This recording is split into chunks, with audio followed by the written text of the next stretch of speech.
Be educated, uneducated, she may be working class, she may be an officer, she may be high ranking officer like me, all women.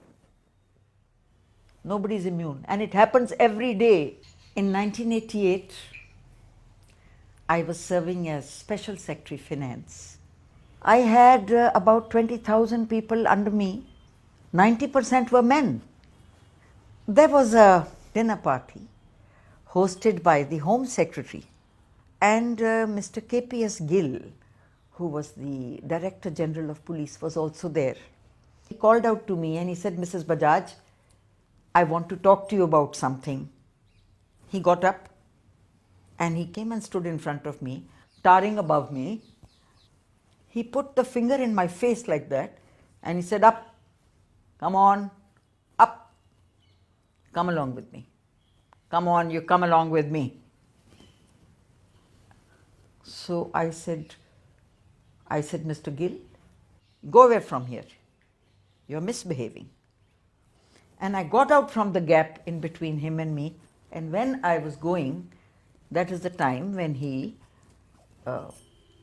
slapped me on the bottom. That's what he did. Always people have considered it to be a very trivial thing, but I could not get over the enormity of it.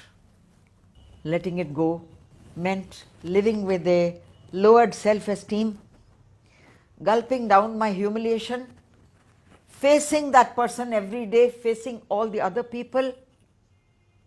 Consequences of complaining, I had not really estimated at that time.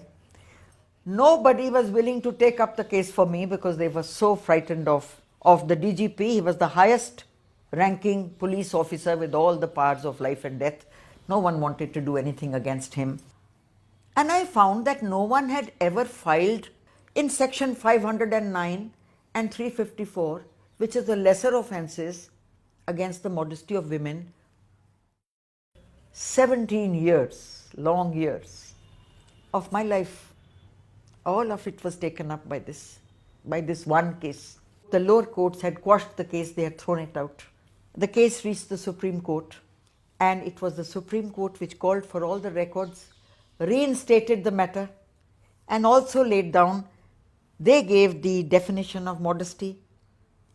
They reprimanded the High Court judge and said, this cannot be treated as something trivial. All the people in every household, this was the talk between husband and wife.